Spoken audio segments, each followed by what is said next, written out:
making today, Luz? We're making barbacoa, which is a very traditional food for like weddings and special events. So today I'm gonna tell you how to make this dish. Okay, let's start.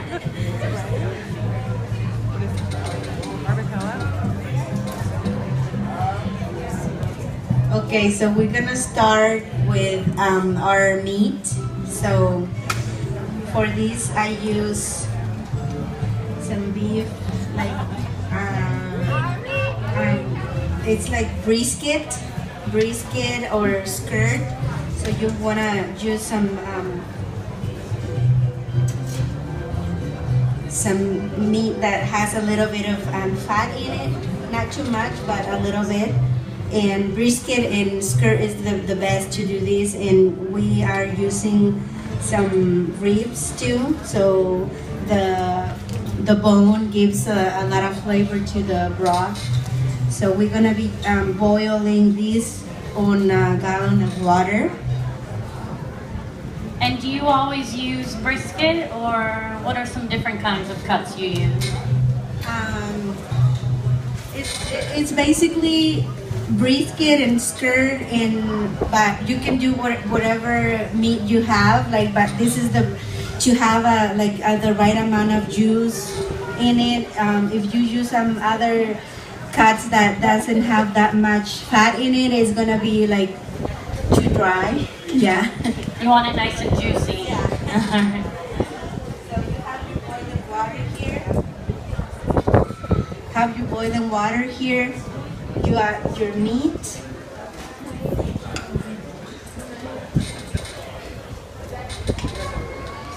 It's kind of heavy. And about how much meat are you using right now? It's about 5 pounds or more. And this is enough to feed a pretty big crowd, right? Yeah, and in Mexico, for like weddings, they use like a whole cow, like the whole animal. The entire cow? Yeah, the entire cow, yeah. So because the party there lasts like a whole week, so you have to have enough for the whole town, because you don't need invitation there. You just, if it's a wedding there, you just show up and nobody's gonna tell you that you're not invited. So nobody's a wedding crasher there. And do you get whole cows here in the U.S. sometimes? Can you get a whole cow here in the United States?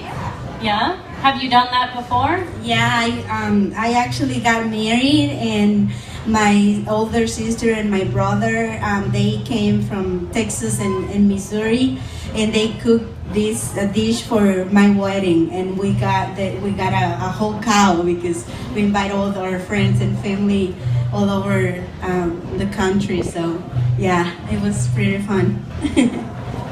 And who knows how to break down a whole cow? Well, you have to learn, and they come from Mexico, where they kill the animal and then butcher Yeah. the animal and all that, so they know how to do that, and I kind of know a little bit, and I'm not like them. So in your town, a lot of people know how to butcher a whole cow. Yeah, Wow. and pigs and all kind of animals. Yeah. So you're gonna add some onion to your meat there. So you just cut a whole onion like in quarters, and also garlic, like about, I use a whole head of garlics. Right now I just have a few, but you use like a lot of garlic in it, and some oregano. This is a mixture of oregano, comino, cumin, black pepper, and chicken bouillon. Chicken bouillon. But that's gonna go with all the dried chilies. But for now, we're gonna add the onion, the garlic, and some bay leaves to the meat here. So these are all ingredients that are pretty easy for most of us to get. Yeah, you can get this like at any store, yeah. And you need salt.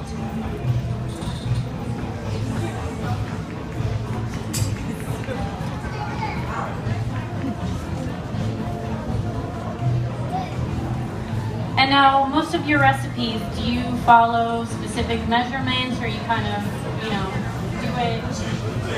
Yeah. That's one thing that I kind of go by, like I learned how to cook by eye, like watching my mom cooking like that. Like she never measured anything, so I kind of had that kind of bad habit of just using my eye. But it always depends on how you like if you like things with not too much salt, or it's up to you, basically. So you're gonna let this cook for us, like for about 2 hours till the meat is falling off the bone. It has to be really tender. And then once it's all cooked and really tender, you're gonna have these mixtures of, we're gonna work on our sauce, like to make it red, like really red.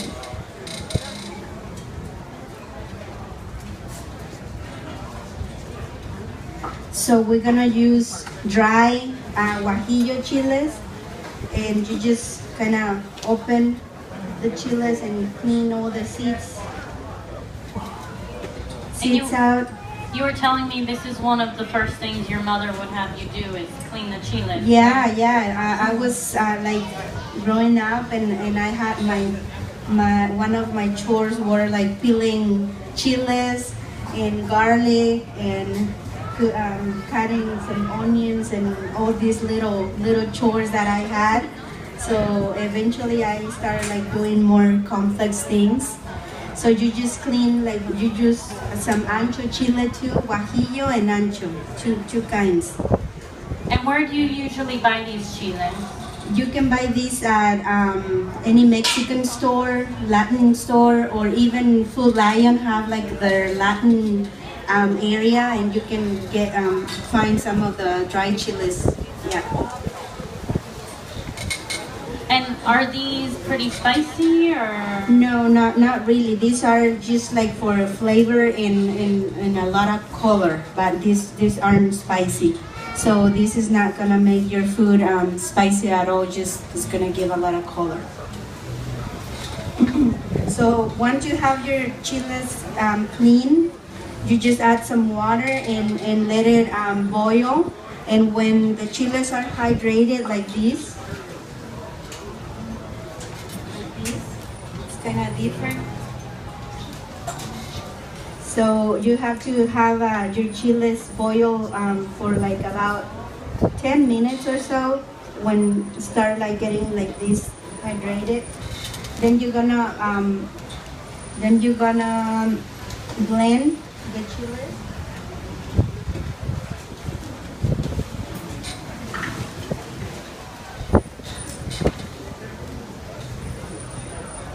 And this is just a regular blender you would have in your house. Yeah.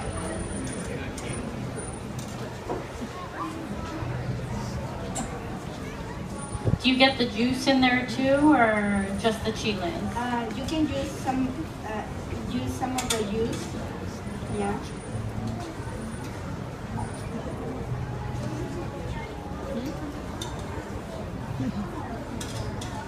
What are your favorite kind of chiles? These two actually. These two we use a lot of for many other things. These two types of chiles. The other ones are a little spicier and a little more strong. The flavor is a little more strong. So these two are my favorite. So now you're gonna add your spices, which I repeat is chicken bouillon, oregano, black pepper, cumin, and some garlic too. garlic.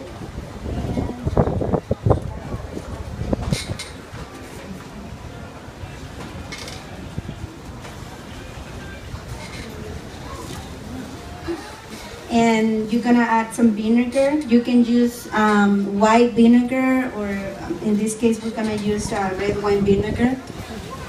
You're a pretty skilled cook, so you know how to substitute things, right? Well, it's vinegar, right? Yeah. Vinegar is vinegar. All right. Also, just a little bit of the water where we cook the chiles.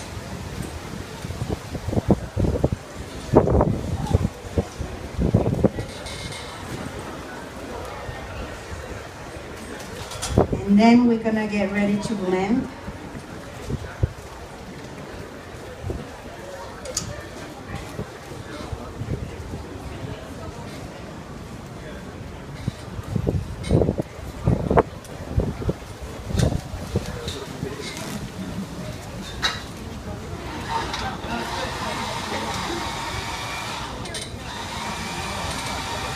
And how long do you blend this for? Till it's really like when you have to let it blend really well. Otherwise, you're gonna have to like strain it. You don't want it to be grainy. Okay. So it's very, very smooth. Okay. And so this is a recipe that your mother taught you how to make, right? My mother used to do these for like when people were having a special event, they called my mom to cook for them. So, and I was always around to help her, so that's why I kind of learned how to like go through all this, and now my daughters are learning. What are your daughter's favorite dishes? They like everything.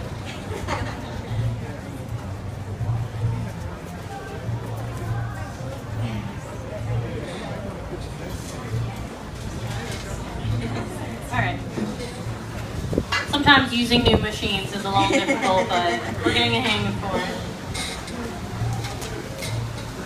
All right, so now that our puree is ready, we're gonna just check if it's like smooth enough to kind of make sure that we don't need to strain, but I think we will. okay. So usually you kind of put it on your hand and see if you see any particles? Yeah. If it's not too smooth, you have to like strain it to make sure that you don't have like this little piece, kind of pieces of the chili. So. You don't want to choke on that. No. So once this is cooked, pretend that this is cooked, okay, for 2 hours, and pull it off the bone. We're doing a little make-believe today, but you'll get to try the food.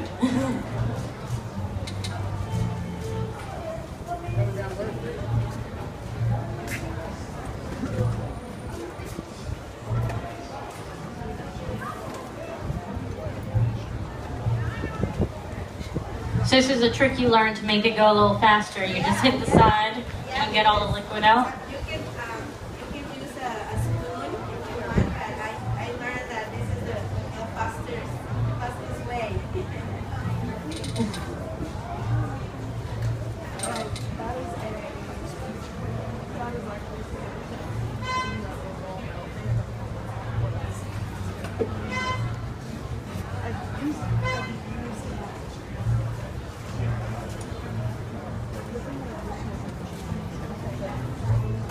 So how often do you usually make this recipe, this barbacoa? Do you make it a lot, all the time? No, usually I just make this like for Christmas or birthdays or like special events, not like everyday basis, because like you can see it takes a little bit of time, and yeah, and I don't want to get tired of the same food every day. Yeah, so we just keep this for like special events. Yeah.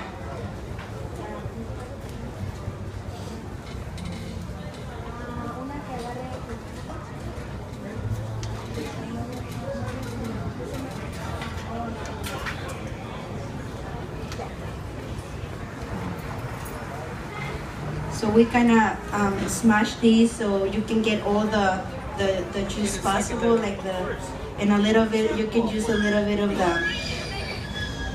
the water, like the broth, to kind of get all the like the color possible. So at the end, this is gonna be like very red broth. Yeah, but not spicy, just red, and it's gonna have a lot of flavor in it because you have like all the spices here. So kind of your goal is to leave like everything, like the leftovers and the strainer, like really just like not leave any of the little pulp of the chili.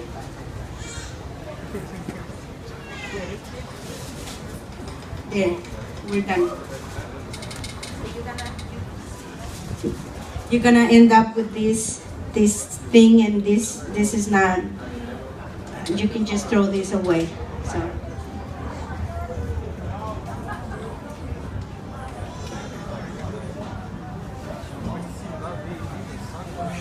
All right, so we're just gonna, once you have that done, you just leave it boil for another half an hour, and it's gonna be done. So you're gonna be finished with that barbacoa. Then you can make the tortillas, and we have all the garnishing here. So you usually take the barbacoa meat and put inside a tortilla? Yeah, and then we use, so we make the taco, the tortilla, put some meat in the middle, garnish it with all these, and have the juice, like the broth, in a little cup, so you can eat your taco and then take a sip of your broth. So that's the way you eat it. So like a little shot. Yeah, like a little shot. Yeah, yeah. And so how long do you usually let the barbacoa cook for? Well, it's about like depends on how much meat you have to cook, but like this, probably around 2 hours, or until the meat it's really tender and falling apart, and then another half an hour when you put your chilies and spices, and so maybe 2.5 hours. Yeah, and it's gonna be really delicious because it's cooking really slow, it's yeah. And do you want to explain to us a little bit about how barbacoa is traditionally made in Mexico? Oh yeah, in Mexico they use these ovens like underground. They make like these holes underground and put some rocks. So they hit the rocks like to make this like oven thing, and they get the like this container here, seal it, and then they put the instead of using the stove, they cook it underground.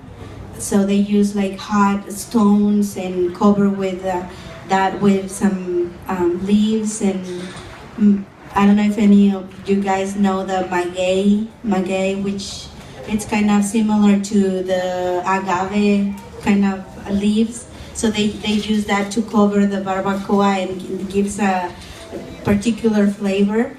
We're not doing that obviously right now, but that's like the very, very traditional way that they do it back in Mexico for all these weddings and stuff. Yeah.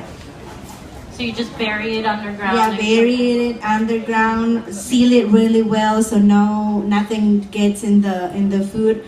They just using like a steamer, like the steam of the. So then cooking in this pot kind of recreates that steam, right? Yeah, kind of like that, yeah.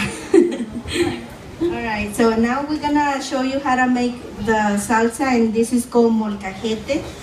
So we're gonna make salsa roja, and I'm gonna start telling you about it. So you're gonna start with the garlic. So you have your garlic here. And then you're gonna smash your garlic. really. Is there a special technique to the way that you move it around, or? I just hold the little thingy and just kind of smash the garlic. Is that the technical name, the thingy? I like that. Yeah. Well, we call this la mano, which is like same as the hand, right? Like la mano. So it's like an extension of your Yeah, hand. yeah. So you smash the garlic really well. Then you go for the. We're gonna use this kind of habanero peppers. Oh, these are spicier. But you can use. Oh, okay, all right. Okay, so now we're gonna use habanero, but you can also use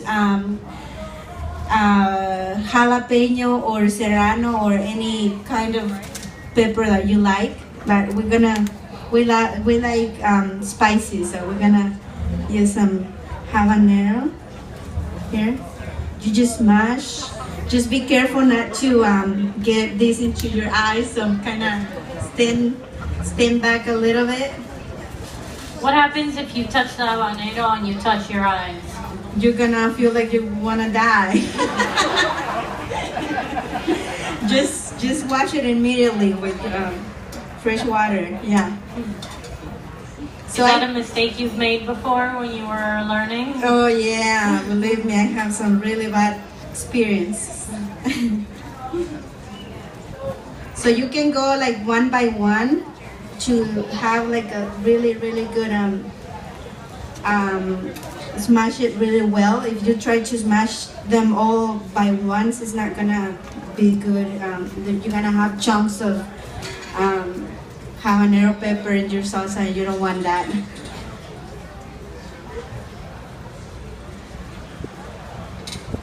It's a lot of work to do this for a big party, right? It is. If you wanted to, could you use something like this? Yeah. We're just doing this to kind of show you how it's like traditional made, but you can make all these in a blender and you have the same salsa. So yeah.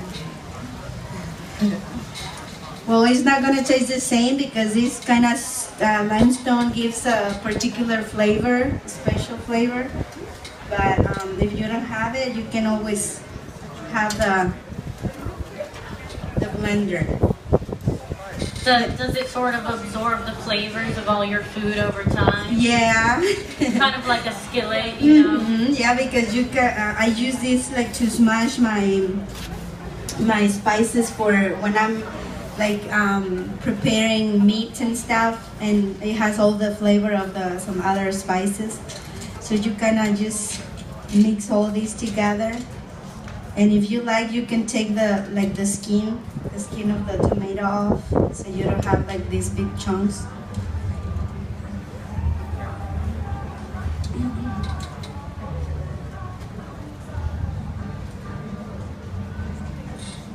And so you've been teaching your daughters how to make a lot of these recipes too? Yeah. Sometimes they too boring or too or sometimes they don't have anything else more interesting, so they want to join me in the kitchen and see what I'm cooking. But they really enjoy to be with me in the kitchen, and of course I did that with my mom, so I was like not trying to learn, but once you're around and seeing like everything how it's made and everything, so you kind of learn. Yeah. What are their favorite foods that you make? Barbacoa is one of their favorite actually, because like I tell you, I don't cook this very often, so when I get to cook it, they really enjoy it. So yeah.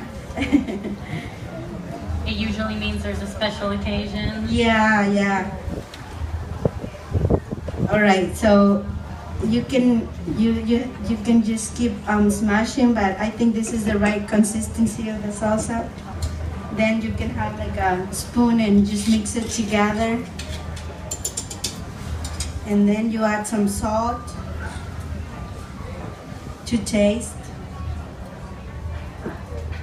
And the tomatoes, how did you prepare them before putting them in here? Were they cooked at all, or were Yeah, they have to be cooked, and the chiles too. You just boil the tomatoes and the chiles with some water, and when they tender, they're ready to be So the tomatoes smashed. might have a little bit of the flavor from the chiles they were cooked with. Yeah. Okay, so now that we have our salt, you can always add some. This was my dad's favorite way to have the salsa, like this, and then he had some onions and cilantro here, and then that was like the basic food, like salsa that people from the rancho with this little town used to, like the poor people used to eat, like just a tortilla with some beans and cheese and some of this salsa, and they call it like that, like food for poor people. That was they used to like. So I'm gonna add some onion and cilantro here.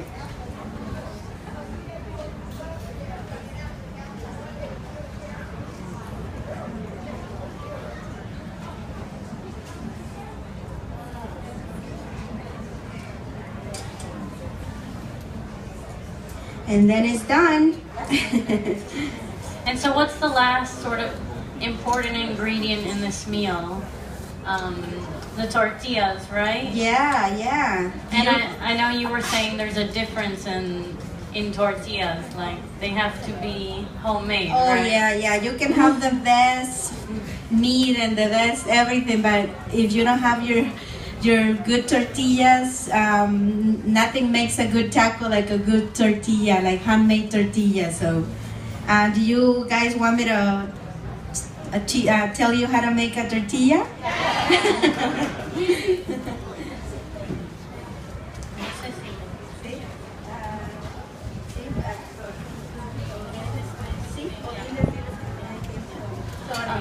She's going to be showing how to make the tortillas down at her tent over at the right. Sorry. So we're just going to, we've got some more demos coming up. Yeah, But you'll get to ran try. out of time, so sorry. But if you guys want me to show you, I'm gonna be in my tent there, and I'll be happy to tell you how to show you how to make a tortilla and give you a sample. So. All right, so now we're going to hand out the samples. Does anyone have any questions? Yes.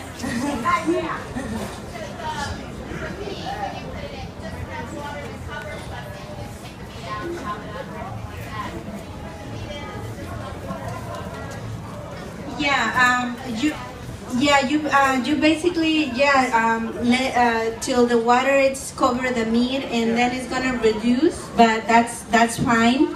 And then when you're ready to make your taco, just take the meat out of the juice, and then start cutting the meat. No sé si tenemos la muestra ya, ¿sí? She's gonna bring like a sample. We have one already made, so give us just a minute, and she's gonna bring that.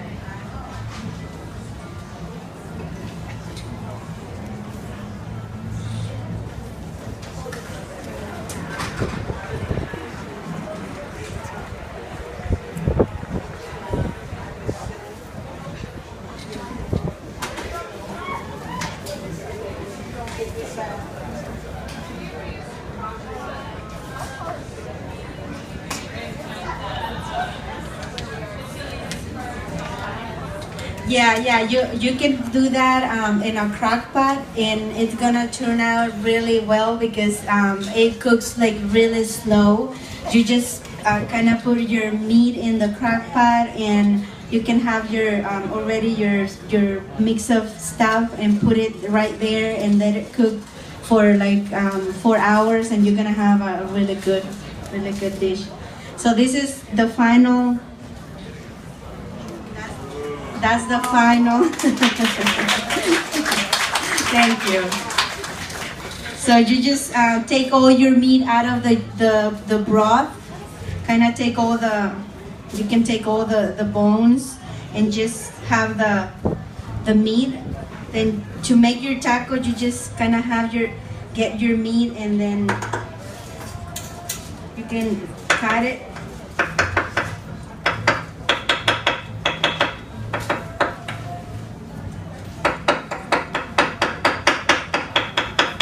Like that.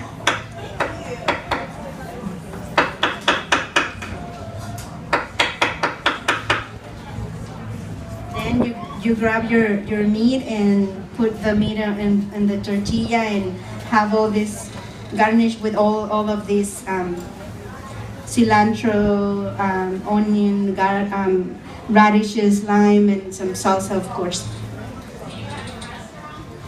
Not yet. Not yet, but pretty soon. Yeah, we're working on that.